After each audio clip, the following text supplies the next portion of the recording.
Good morning. My name is Reverend Kylie Renner, and on behalf of the entire One Spiritual Center community, thank you for being here today. Thank you for braving this weather and the air quality. Please take care of yourself. If you need anything, please, the bathroom is right through here. And please take care of yourself today. It's been quite interesting building during this time of year.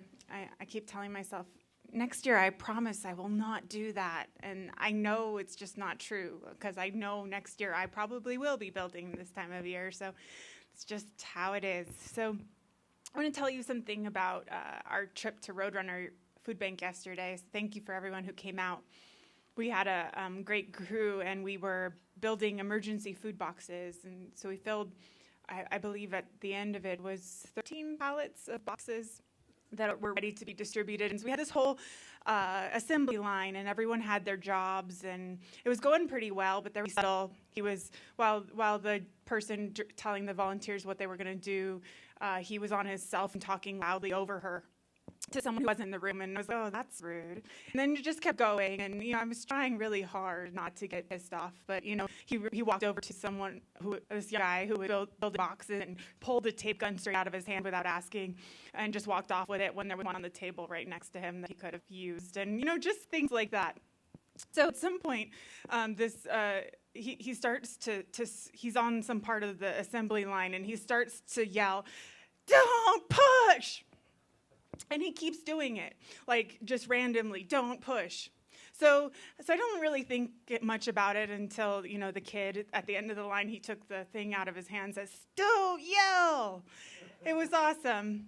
But then, so later on, because I was doing something where I wasn't part of the assembly line, I was managing all of the trash that everyone was creating and doing the recycling and such. Oh, there's my friend in the turquoise Corolla. Hi, I'm your fan club. What happened was later on, I actually ended up on the assembly line, and I realized that this was actually like the assembly line didn't require you to push. It was actually like gravity fed. So this guy is yelling, "Don't push," when what he was really saying is like gravity.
Stop working.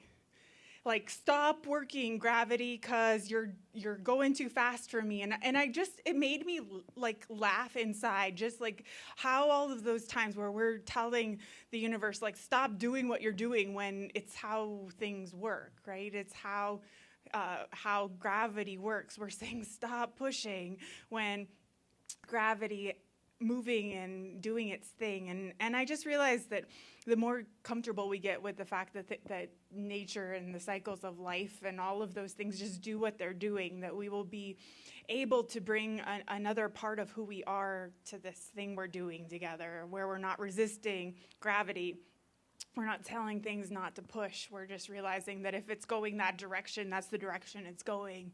And it's time for us to be aware of that in a different way.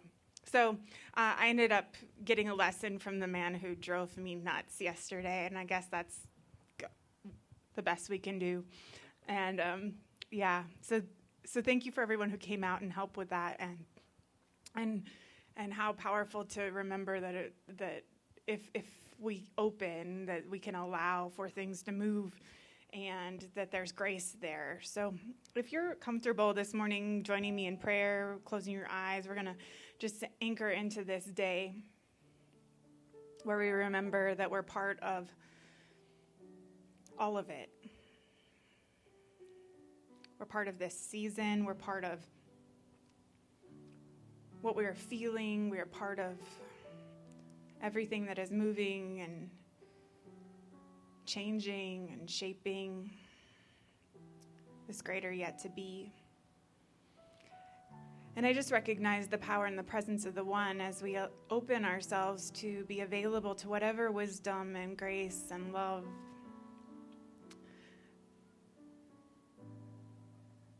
whatever that is calling us today. And so I deeply trust that we're in the right place at the right time, that there's a wisdom operating through us that brings us together in community, both here in my yard in Albuquerque, but also all over this beautiful planet that we share together. And I just know that the wisdom of Spirit knows what it is doing, and I open to allowing whatever we need to hear or feel or sense to come to the surface, so that we may bear sacred witness, so that we may clearly reflect, so that we may bring our full hearts to that which is trying to show up on this planet right now. And so I lean into that grace, and I let it be. And so it is.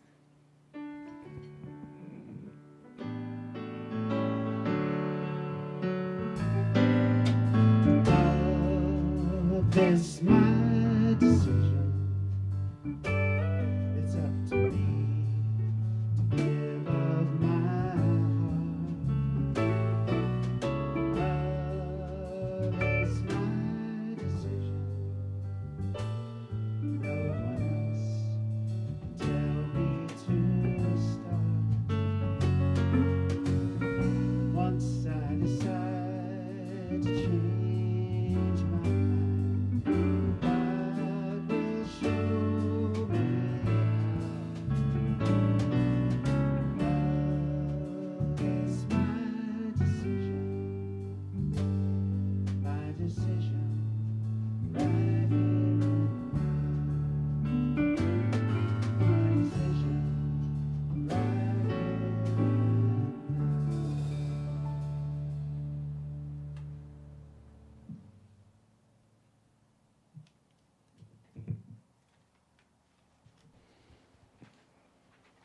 To prepare for our meditation today, I've chosen a poem about an unlikely subject by the poet Thomas Lux. And it's called Tarantulas in the Life Buoy. For some semi-tropical reason, when the rains fall, relentlessly they fall into swimming pools. These otherwise bright and scary arachnids. They can swim a little, but not for long. And they can't climb the ladder out. They usually drown. But if you want their favor, if you believe there is justice, a reward for not loving the death of ugly and even dangerous, the eel, hog snake, rats, creatures, if you believe these things, then you would leave a life buoy or two in your swimming pool at night. And in the morning, you would haul ashore the huddled, hairy survivors and escort them back to the bush.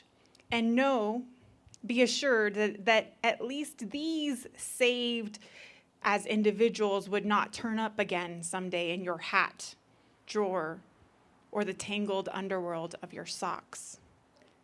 And that even when your belief in justice merges with your belief in dreams, they may tell the others in a sign language 4 times as subtle and complicated as man's, that you are good, that you love them, and that you would save them again. And so we just take this sweet poem about the things we do, and we allow this meditation to move us wherever it moves us today.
Our special music today, we're going to feature Demi on a song that he wrote called Sunrise Serenade. Just double checking that.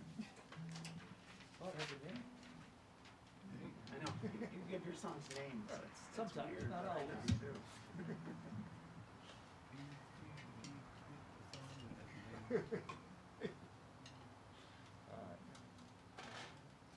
One, two, one, two, three, four.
Thank you, let's lead me to something.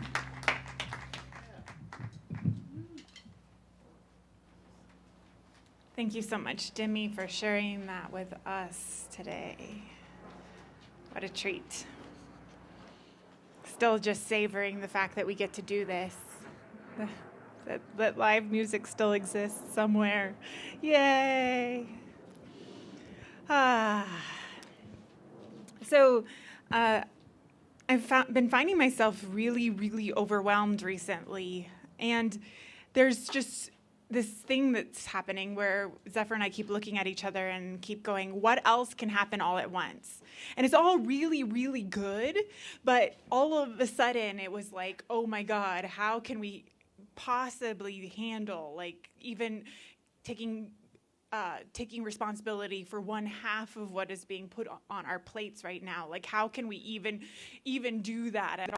And it's been overwhelming and challenging, and I've been like on the verge of like, oh my God, yeah, how the heck are we going to do this? And I realized that it's a very much an analogy for the season, though, and how deeply we are connected to the seasons if we pay attention to it. And so, as you know, I'm a gardener, and I love this time of year, because all of the things that I've planted in the spring and all of that preparation all of a sudden starts to kick into high gear. So if you have a garden right now, you'll notice like all of those things that you thought, well, is that going to make it, or is that going to grow? Is that going to bear fruit? Or it's like either it is and it's in high gear, or it didn't. And I keep thinking about that as some sort of a reflection about where we are in the seasons and where we are in our internal worlds. Like, how do we deal with what happens when things start to show up? It's like, how do we deal with answered prayer? Because it doesn't always show up the way we think it should. It doesn't always show up in the time frame we think it will. It doesn't show up in the contextual understanding we had at the time when we made that prayer even often.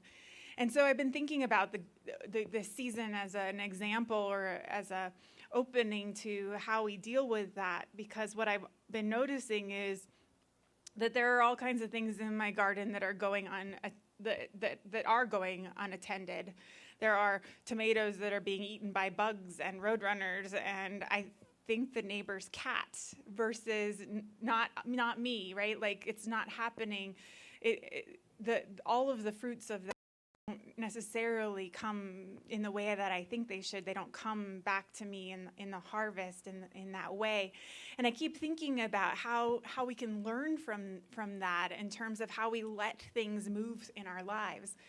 Because I realize that one of the things that's not going to work in this time, when all of these things are showing up for us in our world all at the same time, is trying to deal with it in the way that I would have dealt with it in the past, which is basically trying to manage it all and make it all work. And there's at some point going to be just things that are going to have to be let go of. And how we move in that, and how we let the tomato rot on the vine or do whatever it's going to do is for me a lesson about how we are with the seasons of our lives, and about how we are with the things that we've prayed for and how they show up, and how we are with what's moving inside of us, like what's really growing.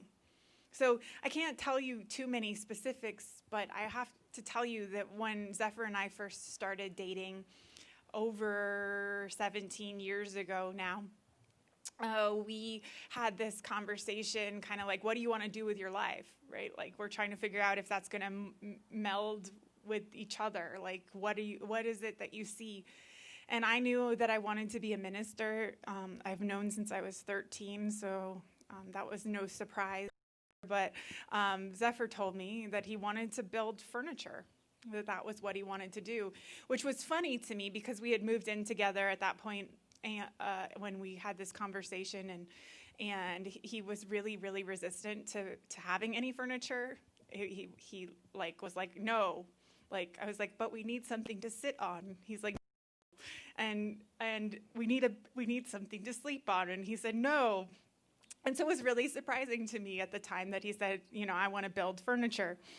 But here, flash forward 17 years later, what's starting to happen is very much a reflection of that vision that he put forward and all of the energy he's put in that direction and all of that which he's discovered about what he loves and who he is in all of that. And it's so freaking beautiful to watch. And it is seriously overwhelming, I have to tell you, because book deals and all kinds of things are happening. And it's like, but we have to write a book first, right?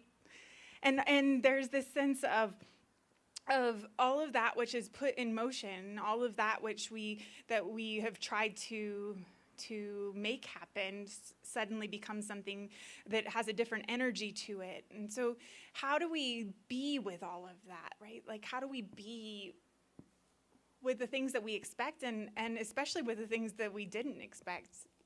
How are we with the things that come up in our garden, which aren't the things we thought we planted? Aren't the things that we expected? And so I keep thinking back to the spring when we decided that we were going to expand our garden this year. Like many people did, saying we don't know what this year is going to look like, so might as well make sure that we're creating something that we have enough to share with out of a garden. And so we decided that we were going to plant, and I planted all kinds of seeds. And it was funny because it was windy the day I planted seeds, and not everything stayed where I thought it was going to stay. And in fact, I ended up thinking I was planting flowers in one particular area. And not only did I plant flowers, but I also planted tomatoes. And so there's tomatoes and flowers in the same area, and it's glorious, but it's funny to me because there was that point where I had planted the seeds and things started to come up, but I wasn't sure what it was or where it was. And is that a weed? Or is that something I planted? And I realized that on a consciousness level, that this is a conversation that we are probably always having with ourselves. And the way that life is showing up is like, is this my answered prayer?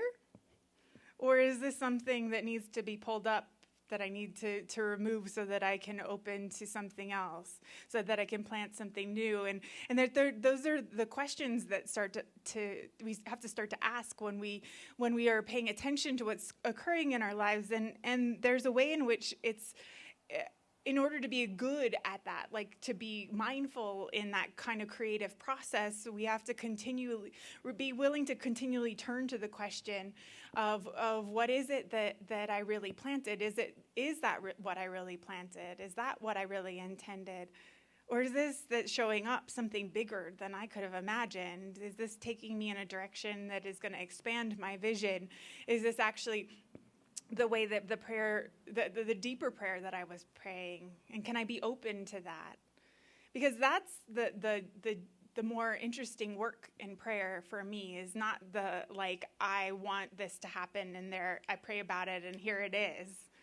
The more interesting, the more powerful work is the prayers that are 17 years long, right? The prayers that are the prayer that says I'm willing to follow along, recognizing my values and my intention in all of the things that start to show up.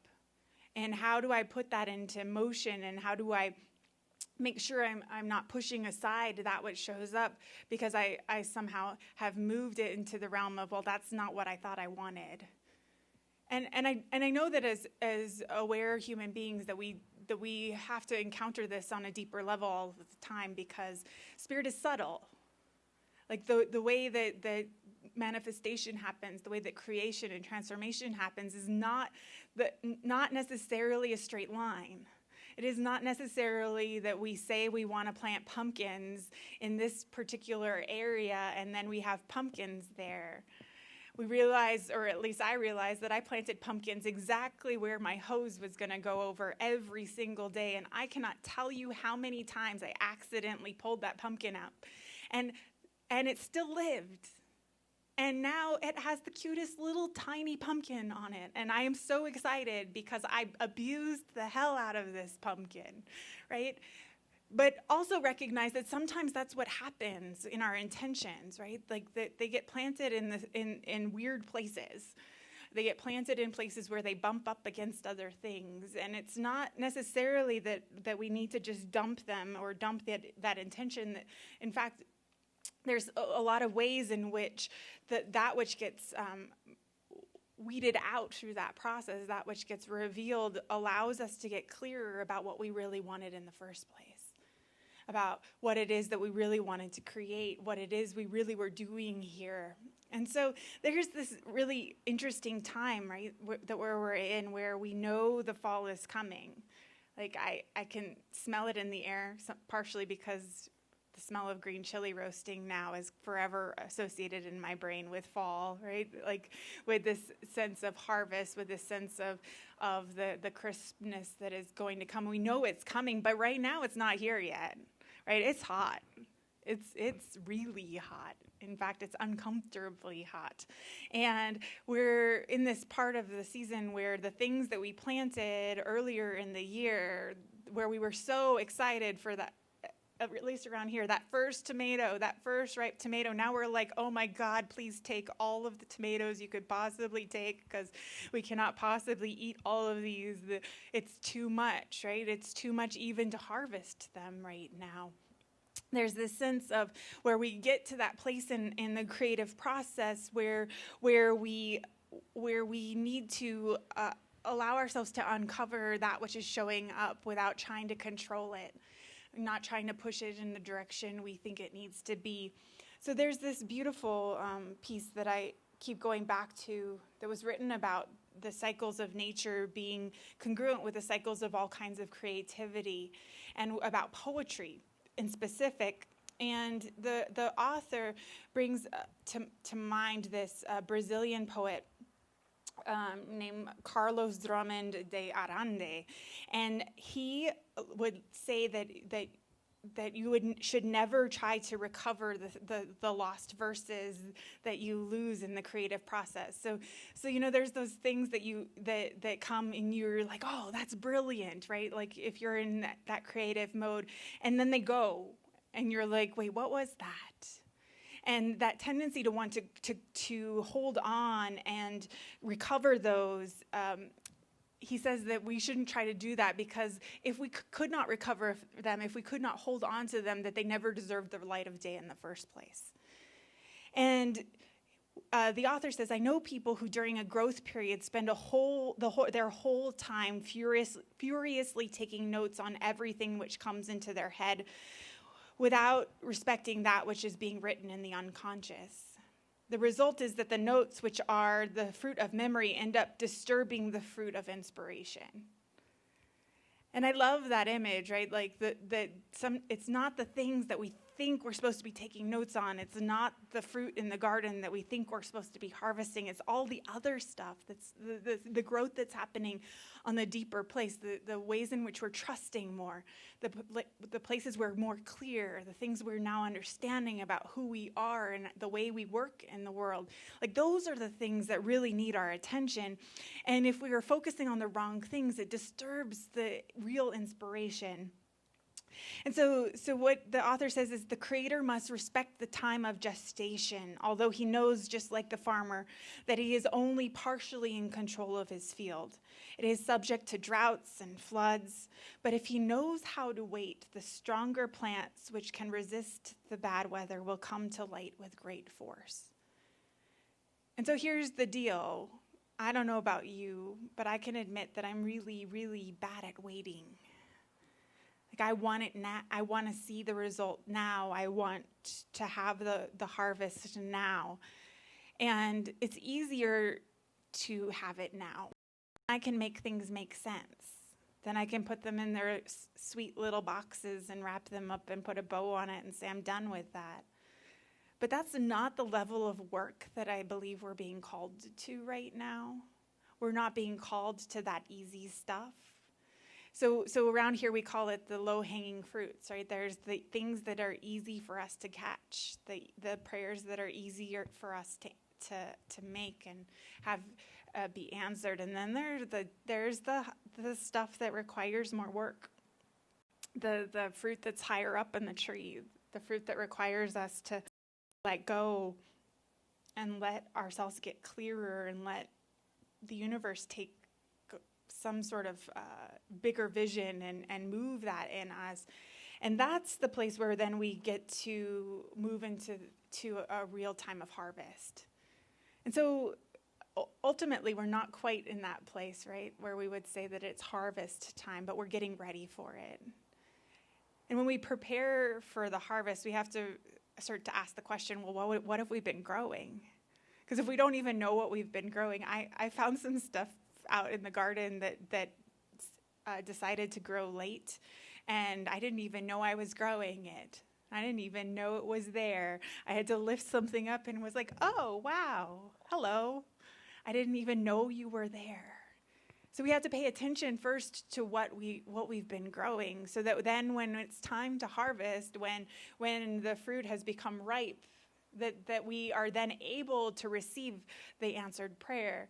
But we can't do that if we haven't been really conscious about what we've really been growing. So we've been growing all kinds of things, especially in this time that's been so interesting spiritually, and the transformations that are happening, like the growth that's happening on so many levels for people, all of the adjustments, all of the questions we've been asking, all of that, like that we really get to get clear about what is it that we've actually been growing, so that we can start to receive on this deeper level the results of that, so that we can start to get to reorganize our idea about what's really happening right now.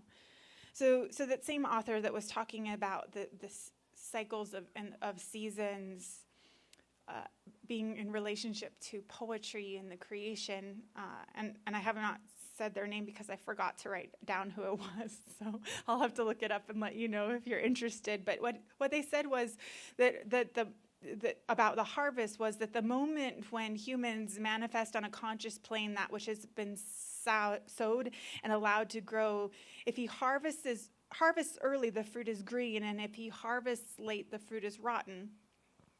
Every artist recognized the arrival of this moment. Although some aspects may not have matured fully, some ideas not be crystal clear, they recognize themselves as the work is produced. Without fear and with great discipline, he understands and must work from dawn to dusk until the work is finished. And then what do you do with the results of the harvest?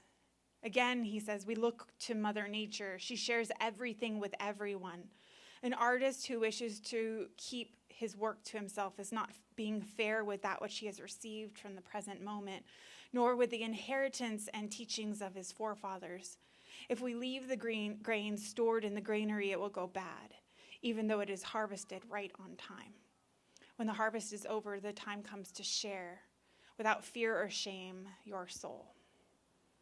And so here is this invitation to make sure that which we are creating, that answered prayer, then becomes something that we're willing to share, and to share freely and openly and powerfully. And that's one of the most beautiful things about watching the evolution of Zephyr's business and what's showing up for him right now, is that his principles in all of that he's been participating in for the last 12 years or so have been this idea that we're all better if we're sharing information. And then he did that so well that he ended up knowing more than everyone else because he was so willing to share the information. They shared it with him as well. And he made it all better for everyone. And what's also funny about this is that it also brought attention. And so not all of that attention feels good, right? Not all of that attention feels like we want it to. But we know that we're growing, and we know that we're ready to harvest when random people create anonymous Instagram accounts so that they can write you nasty grams on Sunday night. So last Sunday night, we're sitting out here enjoying the evening, and all of a sudden Zephyr gets these messages that tell him that he really needs to move out of his mom's basement because he's really, he really needs to get a life and a job, and no one's paying you to do this research. And he's like, actually, people are paying me to do this research. Actually, this is my job. Actually, this is my love, and not that it would matter, but I don't live in my grandma or my mother's basement, and on and on and on. And so I think we can all take lessons from Zephyr, because he's like, you're going to have to do better than that if you're trying to insult me. And he's like, at least, you're telling me you know more about this than I do, then you should tell me, teach me. I'd like to know. And there's this sense, too, in which that is always part of the harvest, right? Like, there's always part of the harvest of sharing that which we know, where we get that reaction. And what we do with that, though, is something that I believe that we can move from a place of thinking that has to be controlled into one in which we recognize that Spirit knows what it's doing. That the answered prayer in us is the prayer that then allows us to share that, whatever that is, the depths of our souls on this deeper level, and that really that's what we're here to do, and that we're here to take those words and that power that we have and plant them mindfully and creatively, and let go of our idea that we're in control of it. So the author who wrote the famous piece about God creating farmers has this statement that I go back to over and over, and that statement is somewhere here. Somewhere. I actually think I know it. So I'm paraphrasing right now, but it says that we take for granted that so much of our life is dependent on 6 inches of topsoil and the fact that it rains. Like, so much of our lives that we just take for granted, the fact that we have food, is all dependent on the fact that there's topsoil and rain. And I think about that in times of creation, right? In times where I think that there isn't enough of something for my prayer to be answered, that all it takes for human beings and a lot of beings to be able to exist on this planet is 6 inches of topsoil and the fact that it rains. Like, that we have all of it. That there's a wisdom that is operating, that knows what it's doing and is already here. And we get to tap into it, and sometimes it takes 17 years and starts to show up in strange and beautiful ways, and will continue, and sometimes it happens quicker. But what I always know is that we're in this process of creation at all times, and it's our job to be paying attention to what's growing, to be mindful of it, to tend to it, to love it, to nurture it. And to continue to nurture it when it starts to feel like it's falling apart, and to continue to nurture it when it starts to feel like it's ready to harvest. Like, we're in charge of that which we are growing, and it's our job to make sure that we're paying attention. And so I'm going to ask the band to come up, because we're going to sing into our prayer. And as we prepare the way for that, I just invite you to think about maybe some place in your life where you're in some part of this cycle of creation. Either you're planting new things, or you're in that, maybe in some sort of similar place of me, where it's feeling a little bit overwhelming how many things are coming, right? All of the harvest that is happening. And how is it that we want to be? What is it that we want to be focusing on? What is it that we're creating? How can we be mindful of that? And paying attention to that question, what's growing here? And seeing if we can't help but bring some peace and some wisdom and some grace into our experience of that, wherever we are in that cycle. So please join me as we sing into our prayer. Our prayer of love lifts us high. It heals us, sustains us, and sets us free. Our prayer of love lifts us high. It heals us, sustains us, and sets us free. Our prayer of love lifts us high. It heals us, sustains us, and sets us free. Our prayer of love lifts us high. It heals us, sustains us,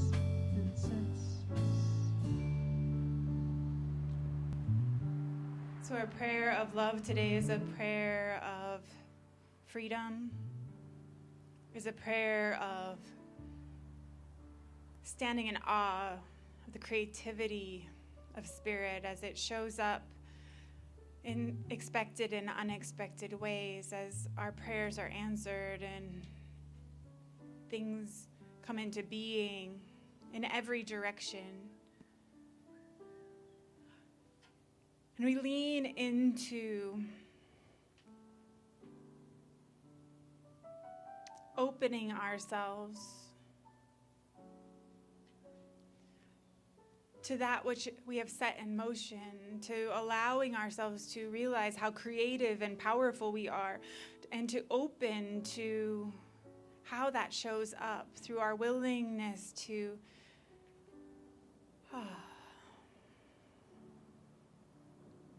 to see that Spirit is creative and subtle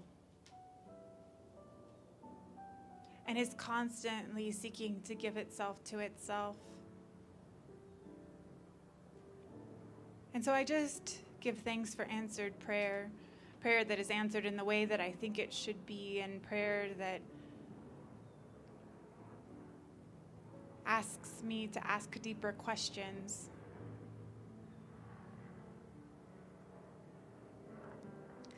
And I bless the life that is moving in that helicopter above us today, and all of the doctors and nurses and love that is supporting life right there. And I just know that Spirit knows what it is doing.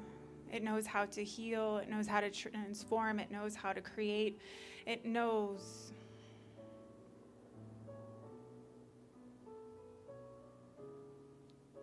And I lean deeply into trusting the entire cycle of creation and my deep participation in it. And I honor the things that take one season, and I honor the things that take more. And I freely share.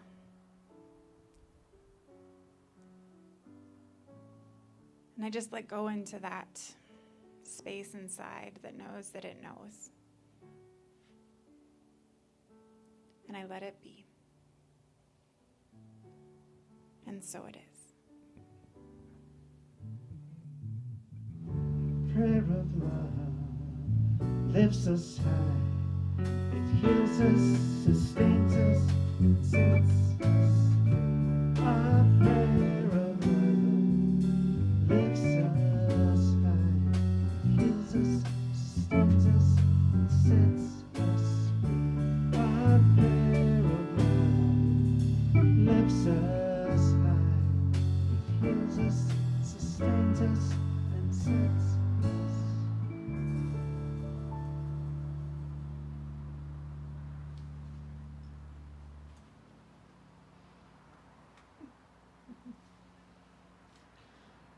Once again, young Demi DeSante.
Thank you so much, Demi, for being our special music today. I feel special. You are very special. You should feel special. Uh, I want to thank everyone for your continued love and support of this community. Thanks for bringing your physical bodies out here on such a interesting, hot, smoky day. Looks like the smoke is clearing a little bit. So thank you for doing that. We appreciate all your contributions on all levels. And so there's baskets hanging from the trees if you'd like to make a donation in that way. Also, onespiritualcenter.org has a place for you to make a donation, or a text to give number that is there as well. And you text the number, which I don't know off the top of my head because I cannot remember numbers to save my life. You know, it's really, really interesting. It took me about 37 years of my life to realize that I have a number processing disorder, and I can't remember numbers because I just can't. And it's made life so much easier since I realized that, because Zephyr can't be like, well, why can't you remember that number? I'm like, because I can't. Because I just can't. I can do all kinds of other things. I just can't remember my own phone number. I'm sorry. So anyway, I don't know the number, but it's there on the website, so you can find it. There you go. Or I could write it down, but I forgot today, because there's 5 million things going on this morning before all of you arrived, and thank God it wasn't a sewer line that collapsed. I'm really grateful for that. So, thanks for your donations and for your love. Thanks for showing up at Roadrunner yesterday. We had a lot of fun, even though I was annoyed. It's always nice to feel like we make a contribution in that way together to the great need that's showing up in our community. So we send some extra love with those boxes that go out when we are there, and I know that it's felt. So we'll be back at Roadrunner the 4th Saturday of September. Oh my goodness. What month is it? It's interesting how that happens. So thank you for that. I also want to let you know there are tons of bagels. Please make them go away. Please take them to people. Please just don't leave them here. Please. Also, gigantic zucchini, because that's what happens when you don't go and look at your garden for a day or two. Also want to let you know that if you have the patience and have any desire, there are a lot of cherry tomatoes in the back. Cherry tomatoes and those really sweet yellow pear ones, like covered, but I just have not had time. So it's hot. So feel free to go harvest if you feel called to. So let's see. I believe that is all I need to let you know about right now. Although I also want to let you know that some people have been asking, so what happened, what's going to happen when it starts to get colder and da-da-da-da-da, and I have no idea. So if you're feeling creative and you have some ideas, let me know. We have a fire pit, so that's one thing that can happen. We can keep warm that way. We're just not sure if venues are going to be reopening. We have no idea what it's going to look like, but we'll make sure that we're doing whatever we can do to stay together and come together in community for however that looks. So just want to let you know, because people are starting to get antsy about that, because, seasons change and things are changing quickly right now. So that is what I know right now. So, let's see. Let us sing.